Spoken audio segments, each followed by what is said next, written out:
Russia pounded Kyiv with a massive overnight bombardment that killed 4 people and left over 100 people injured. Russia's defense ministry confirmed its use of the Oreshnik missile in the strikes on Ukraine. Now, Ukraine's President Volodymyr Zelensky called Russia genuinely deranged after the deadly missile and drone attack on the country. More about this in our next report. Take a look.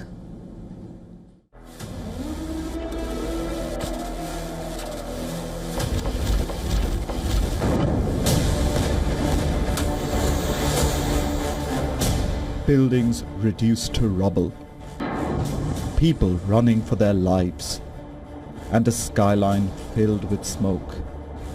Loud explosions reverberated across Ukraine overnight as Russia launched one of its biggest aerial assaults and used the powerful Oreshnik hypersonic ballistic missile.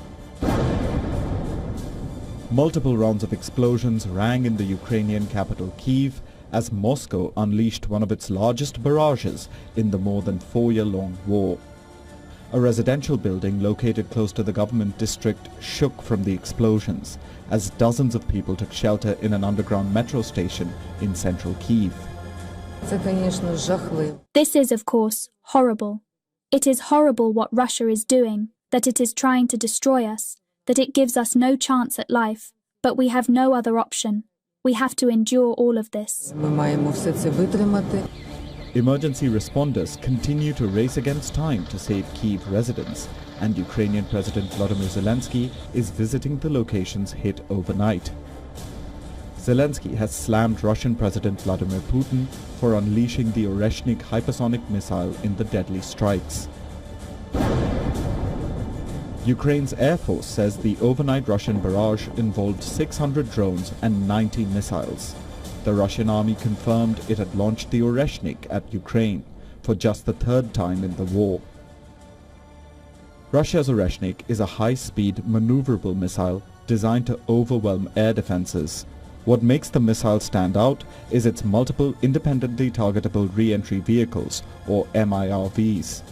This means the missile carries multiple warheads, and each of them can hit a different target. Daytime scenes across Kyiv show rescue workers extinguishing fires and sifting through the debris of heavily damaged houses, shopping centers, museums, theaters, schools, and universities. Putin had earlier threatened retaliation for Ukrainian drone strikes in Russian-occupied territory that Moscow says hit a vocational school and killed at least 18 people, mostly students.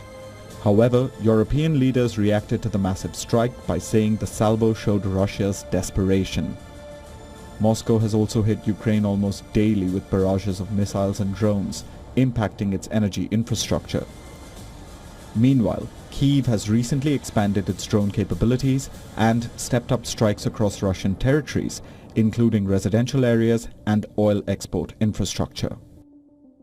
Bureau Report, WION. World is One.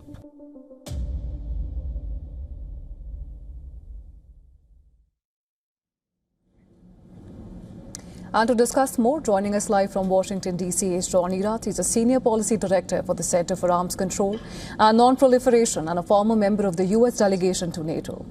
Mr. Erat, thank you so much for joining us in the broadcast. Now, Russia says that this was retaliation for Ukrainian strikes, but the use of Oreshnik, it does feel larger than battlefield retaliation here. And given that Russia keeps emphasizing that the Oreshnik is almost impossible to intercept, and also this is the 3rd time that they have used it in the conflict, what do you think is the larger message that Moscow is sending with this, and do you think it's directed squarely at Kyiv or also perhaps at Europe and NATO? There are 2 things to keep in mind with the use of the Oreshnik missile. The first is that it is a high-value, low-density asset. That means Russia doesn't have very many of them. So every time it uses one, it is sending a message. And the message is twofold. The first is that it wants to emphasize that the missile is not interceptable. This is somewhat true. If you want the missile to be accurate, you have to slow it down. So it becomes interceptable if you want to hit what you're aiming at. If you're just aiming at a city, using it as a weapon of terror, then you can fly it at its full hypersonic capabilities. So it's the first message that Russia is sending is that it's terror. The second is that the Oreshnik is nuclear capable. Russia doesn't want Kyiv or its supporters to forget this, that always in the back pocket are nuclear weapons, and that this is a applied nuclear threat. So that's the message that Russia is sending. The reason Russia is sending it at this time is because things are looking very desperate for Moscow. It received a reprieve with the increase in oil prices due to the Iran war. This has enabled Russia to keep going for a short period of time. That period is running out. Russia is losing more ground on the front lines than it is gaining, and Kyiv is having more and more success with strikes deeper and deeper into Russian territory. So things are looking very bad for Russia right now. This is clearly an act of desperation, and unfortunately it comes at the cost of Ukrainian lives.